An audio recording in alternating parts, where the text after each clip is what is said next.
أشهد أن لا إله إلا الله أستغفر الله نسألك الجنة ونعوذ بك من النار نشهد أن لا إله إلا الله نستغفر الله نسألك الجنة ونعوذ بك من النار نشهد أن لا إله إلا الله نستغفر الله نسألك الجنة ونعوذ بك من النار اللهم إنك عفو تحب العفو فاعف عنا اللهم إنك عفو تحب العفو فاعف عنا اللهم إنك عفو تحب العفو فاعف عنا يا كريم اللهم صل وسلم وبارك عليه وعلى آله وصحبه الفاتحة بسم الله الرحمن الرحيم الحمد لله رب العالمين الرحمن الرحيم مالك يوم الدين إياك نعبد وإياك نستعين اهدنا الصراط المستقيم صراط الذين أنعمت عليهم غير المغضوب عليهم ولا الضالين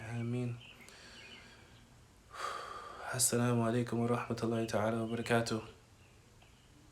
Alhamdulillah, thank you, inshallah ta'ala, for joining us, inshallah ta'ala, to try to put the words of the Prophet sallallahu alaihi wasallam on our tongues.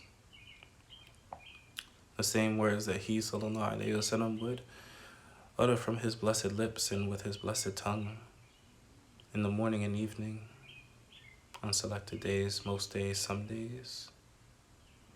That we put those same words in order to beautify our breath, to beautify our mouths, to beautify our lips and our tongues with the words of Sayyidina Muhammad wa Rasulillahi sallallahu alayhi wa alihi wa sahbihi wa sallam.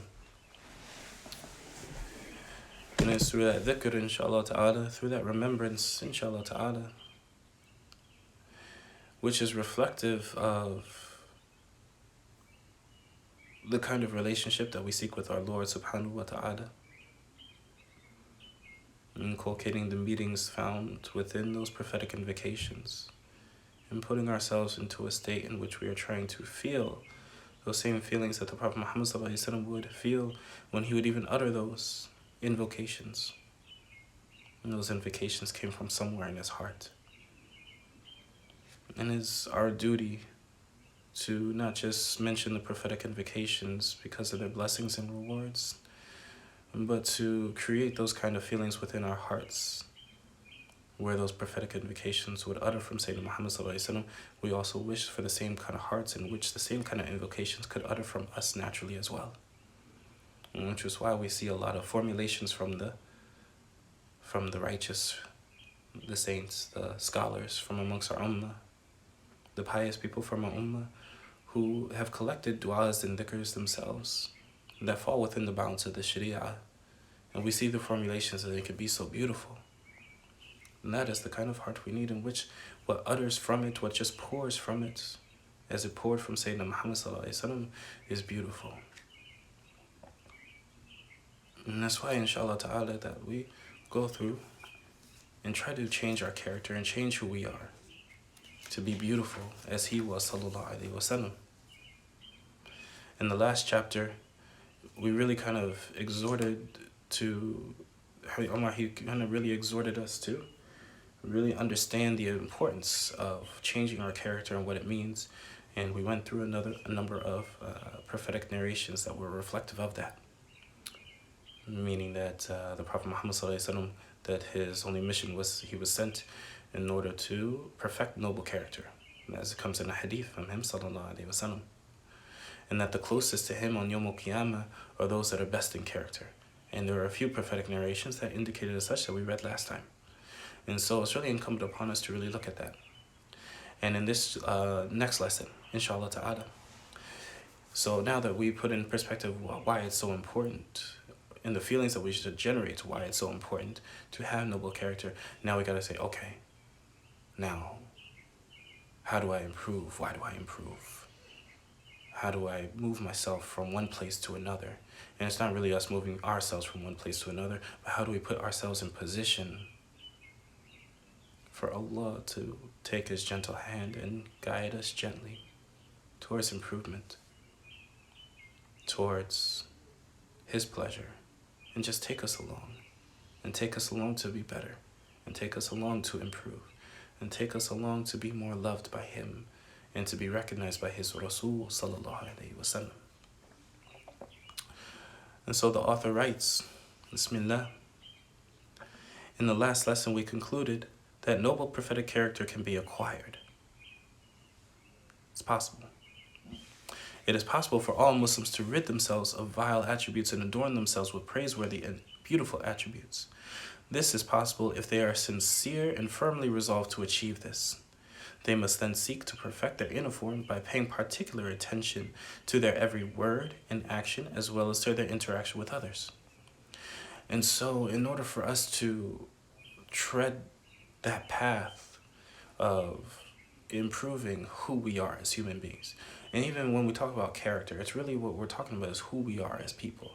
Not changing necessarily like our inherent personality characteristics, but beautifying them, perfecting them, making them noble, taking our strengths and making them stronger, and embracing our weaknesses and our vulnerabilities and accepting them, and finding ways to make them beautiful and find beauty within our vulnerabilities and our weaknesses. And this takes a great deal of self-awareness to monitor our every word and action. It takes a great deal of self-awareness. And so this is not a process for the faint of heart. It's not an easy process, but it's a necessary process in order for us to put ourselves in position for Allah subhanahu wa ta'ala to gently guide us along. And the author continues, we see many people spending money and undergoing great hardship in order to beautify their outward appearance, all of which amounts to nothing in comparison to the perfection of noble character. You see people go to great lengths in plastic surgery, voluntary. I'm not talking about necessary surgery or what have you, but voluntary surgery, Botox injections, nose jobs, etc. Or even just the lengths that people go.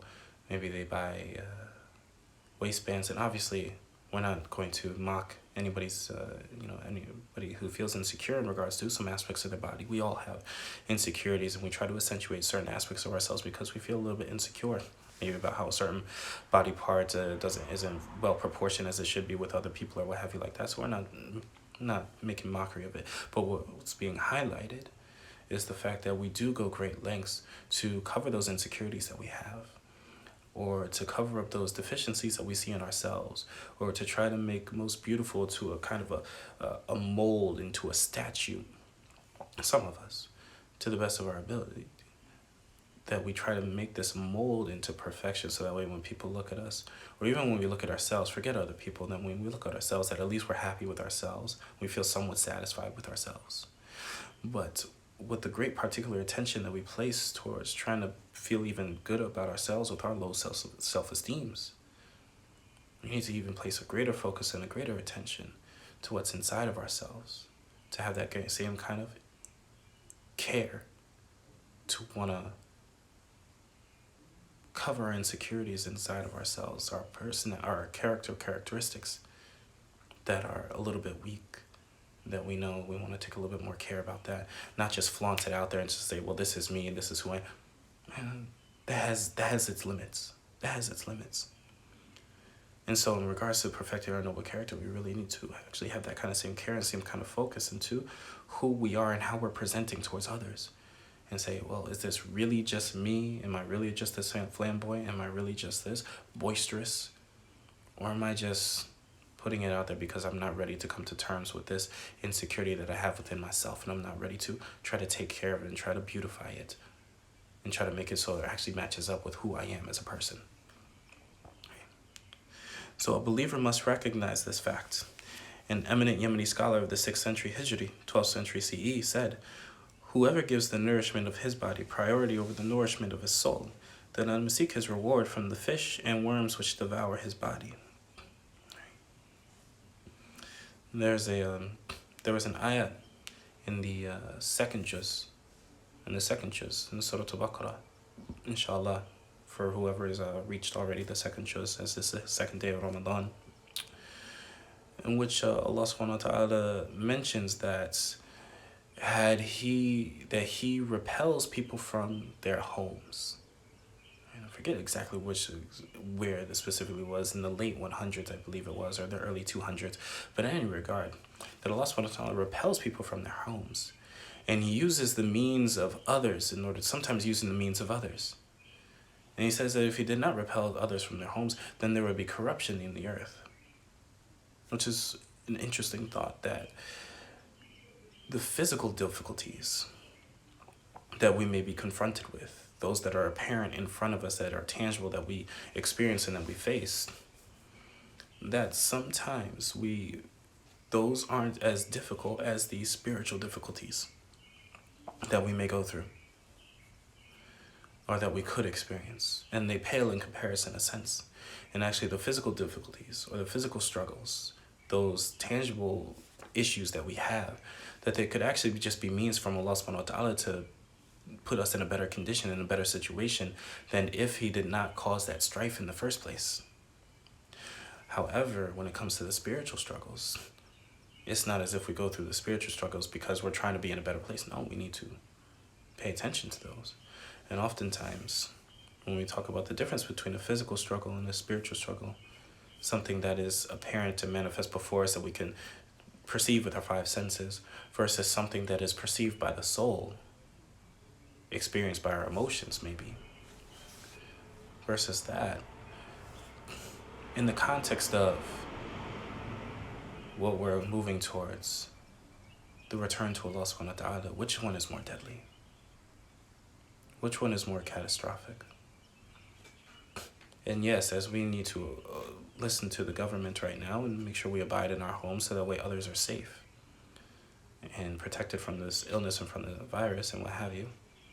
At the same time, the spiritual struggles that people are going through right now, the emotional mental health struggles that people are going through right now that aren't really propagated out there so much, that are kind of just left to the wayside and aren't put into the nice little ads that we see and the little stay home reminders and all those kind of things. But the condition that people are going through is quite a scary one, especially the spiritual condition with the masajid being closed and whatnot like that, and not people being able to be with one another and be in commune with one another. That the spiritual struggles that people are going through is something that is unforeseen. And that is something that could be more deadly, ultimately, than anything with COVID-19. And we're not belittling the effects of COVID-19. We're just making a point. Because the effects of a spiritual struggle lead to damnation in hell. Dying of COVID-19 only makes one a martyr, which is something praiseworthy and such in Islam, in a sense. Again, we're making a point to highlight the focus, that our spiritual focus onto who we are as people and how we present ourselves, that this is something, how we present ourselves to Allah subhanahu wa ta'ala, to our own self and then to others, that this is something that is extremely important. This is because such people live in servitude to their bodies. Their efforts are directed towards the nourishment of their bodies to the detriment of the nourishment of their souls and the refinement of their character. They are thereby in servitude of those worms and fish which will eventually eat away at their bodies. Right? Let's continue. Bismillah. Imam al-Haddad, rahimahullah ta'ala, described the physical form of a human after death who had lived oblivious of his inward state and character. And so Imam al-Haddad put some of this context into these verses and lines of poetry, inshallah ta'ala. This concept of what the parable of the human being in their physical form versus their spiritual form, right? Because we know on Yawmul Qiyamah, it's not that, yes, we're raised in our physical bodies, but it's not a reflection of our physical body now. It's a reflection of our spiritual body and how that's resurrected, which is why some of the arrogant are raised as ants on Yawmul Qiyamah, and those who are humble is raised as giants, right? So Imam al-Haddad, rahimahullah ta'ala, he states, there are those graves whose inhabitants have become decayed bones, after having been corpulent and obese, after craving and devouring the good things in life. Worms proceed to devour them beneath dust and mud bricks. Their color has changed, and effaced are the beauties of the face, the eyes, and the cheeks. Loathed are they by all those who formerly displayed fondness for them amongst their relatives, spouses, and confidants. Bismillah. It is thus clear that virtue in this life and the attainment of the optimal reward in the hereafter revolves around noble character. And so from those lines of poetry from Imam al-Haddad, we have the a dichotomy set between what is temporal and what is forever. What is temporal being our physical bodies. That no matter how obese they are, no matter how well proportioned they are, no matter how whatever they are, that eventually they'll all become just decay and bones, devoured by worms. And that's the reality of our bodies. All the attention that we place onto trying to beautify aspects of our physical bodies, ultimately they all end in the same place. Illa al-anbiya, of course, except for the prophets ﷺ and the righteous, min as-salihin. However, all the beautification that we take, it all gets just devoured away. And so all that effort that we put for 60, 70, 80, 90 years, or however many years Allah subhanahu wa ta'ala gives us, it all goes to waste anyways. But the spiritual care that we need to take, that's something that lasts forever. And that's something that's going to be what's resurrected on Yawm al-Qiyamah. And that's the physical form that we're going to have, the spiritual manifestation in its physical reality in Yawm al-Qiyamah, in the hereafter. And that's what's going to be present for us. And that's what's going to abide. So it is obligatory for a Muslim to cultivate noble character traits in themselves, their families, and in all of those for whom they are responsible. Whatever duties believers perform in their lives should be connected to the divine message and to its bearer, sallallahu alaihi wasallam, who was sent to perfect noble character. Right? And so everything that we engage in throughout life needs to be connected with this pursuit of perfecting noble character. The fasting that we do, the Quran that we read, the charity that we give, the steps that we take to the kitchen to make breakfast, the steps that we take to the laundromat to wash our clothes and dry our clothes, us getting out of bed, us making a cup of coffee, whatever it is that we do, there's a sense of ihsan, there's a sense of mannerisms of excellence and pleasing with Allah subhanahu wa ta'ala that we can place within each of those actions. And obviously, none of us are amongst those who constantly are in that constant state with Allah subhanahu wa ta'ala, except Allah subhanahu wa ta'ala knows best who they are. However, it's incumbent upon us that whatever pursuit, whatever it is that we do in our lives, that we connect it with the Prophet Muhammad sallallahu alaihi wasallam in seeking the pleasure of Allah subhanahu wa ta'ala, in seeking that refinement of what's the best kind of character that I can display in this moment. Not just as a caricature of myself. However, how do I best myself with my best qualities in this moment? What is most appropriate? What would Allah want from me in this moment? From me, not from anybody else, but from me in this moment. And let us look at how Allah praises the character of His beloved sallallahu alaihi wasallam in the Quran. When the disbelievers described the Prophet sallallahu alaihi wasallam as being mad, Allah responded by saying, Noon, by the pen and what they record, you are not, by the favor of your Lord, a madman. You shall have a reward that is unlimited. Yours is indeed a tremendous character. And just as the Quran is described by Allah subhanahu wa ta'ala as Al-Alim, Al-Quran Al-Alim, Allah subhanahu wa ta'ala also describes the character of the Prophet Muhammad sallallahu alaihi wasallam as Al-Alim as well. And that's something great, that's something significant, that's something fantastic. And the fact that we know that his character was such as the Quran.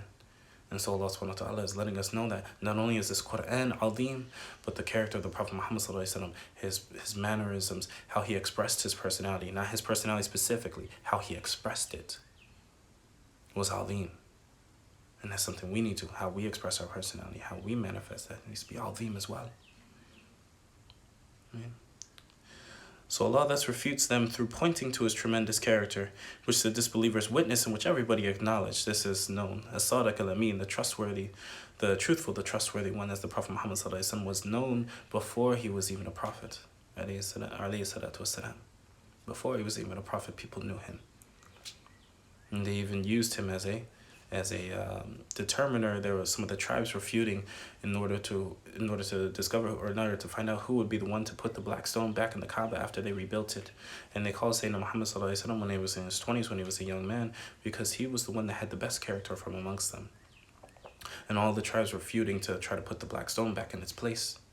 And so what the Prophet Muhammad sallallahu alaihi wasallam did was he took out like a cloak or something such as that. And he had all the tribes grab a piece of the cloak, and they all lifted the black stone together and put it in its place, so that way nobody would feud and nobody would have that kind of superiority over the other, because that was a great honor to put the black stone back in its place. And so he, sallallahu alaihi wasallam, raised all of them, and that was an example of his character, sallallahu alaihi wasallam. That was an example of Sayyidina Muhammad sallallahu alaihi wasallam. Tremendous character presupposes great intelligence. right? Thus, if the Prophet ﷺ really was a madman, it would have been inconceivable for him to possess such a tremendous character. The intellect has been defined as a faculty that lies in the soul which prevents a person from committing foul acts. And in Islam, this is the definition of the intellect, that it's something that inhibits one from transgressing, or from transgressions against themselves or from others. That the intellect is designed to inhibit, right? It's the superego that balances between the ego and the id, you could say. That it balances between the two and inhibits between the two. It balances between the two. That's what the intellect is for. It's to balance, is to create that balance. To inhibit one from transgressing one way or the other. Right? To be in the middle way. And so that's why that the intellect, in actuality, it's not about how much one knows, but how one applies and utilizes one knows to express themselves, to express their personalities, and how they utilize it to be in a balance with however Allah subhanahu wa ta'ala created them with, how they utilize it to be in a certain balance. And thus, the essence of the intellect is its ability to restrain a person from committing shameful acts. A person of expansive intellect is therefore someone who is able to control their anger and to acquire excellent character traits. The more expansive a person's intellect is, the more they are capable of controlling themselves, and the keener they are to guard themselves from falling into that which is inappropriate and unbecoming. And so that's the summary of why it's so important. It's why it's so important to improve our character. Because it's an aspect of expanding our intelligence to be intelligent human beings. And that's reflective of when Allah subhanahu wa ta'ala created Adam, He endowed us with knowledge. And He utilized that as a distinction to what separated between man and the angels and what made us greater than the angels. Our ability for knowledge. But our ability for knowledge is something that's exemplified in our intellect, i.e. meaning that we're able to inhibit ourselves from shameful acts. We're able to stop ourselves from sin. We're able to make that choice to engage in foul behavior or unpraiseworthy behavior, or to engage in praiseworthy behavior. We have that choice, we have that ability to stop ourselves, right?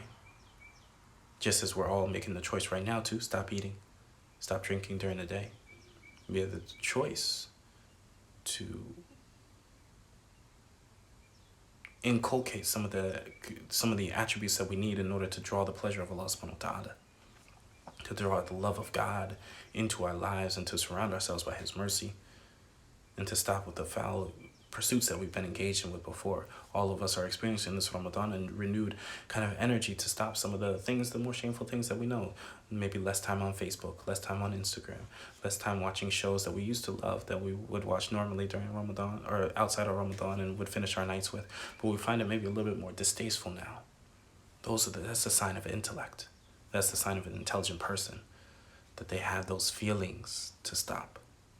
That's intelligence. And the author concludes with a dua.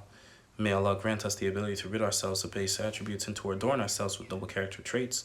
O Allah, instill in our souls fearful awareness of You and purify our souls as You are best able to purify them. You are the soul's guardian and master.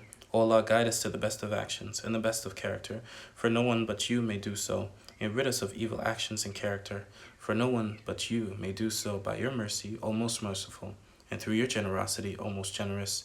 May peace and blessings be upon our Master Muhammad, and upon his family, companions, and those who follow them with excellence until the day of recompense. All praise is due to God, the Lord of the worlds. We ask Allah subhanahu wa ta'ala that He puts within us the recognition in order to improve our character, in order to in order to tread the path of beautifying ourselves for Allah subhanahu wa ta'ala, that we see the importance of doing so, and that we actually try to seek out the steps of being aware of our thoughts and our actions and our words and what we can do to better them in any kind of given scenario, in any kind of given moment, and that we utilize this Ramadan in order to undertake that path of self-transformation, to becoming as the Quran, the words of Allah subhanahu wa ta'ala that we're reciting. And we ask Allah subhanahu wa ta'ala that makes our affairs easy for us, that we recognize the spiritual struggles that we have gone through and that we continuously go through, and how great and magnanimous they are in comparison with the physical struggles that they go through, that in actuality that there is no comparison whatsoever, that the effects that results in our forever, in our hereafter, that they are far more superior and that they are far more important for us to pursue in order to rectify than those which are temporal. And we ask Allah subhanahu wa ta'ala to keep us and our families safe and protected. ربنا لا تؤاخذنا إن نسينا وأخطأنا ربنا ولا تحمل علينا إصرا كما حملته على الذين من قبلنا ربنا ولا تحملنا ما لا طاقة لنا به واعف عنا واغفر لنا وارحمنا أنت مولانا فانصرنا على القوم الكافرين آمين.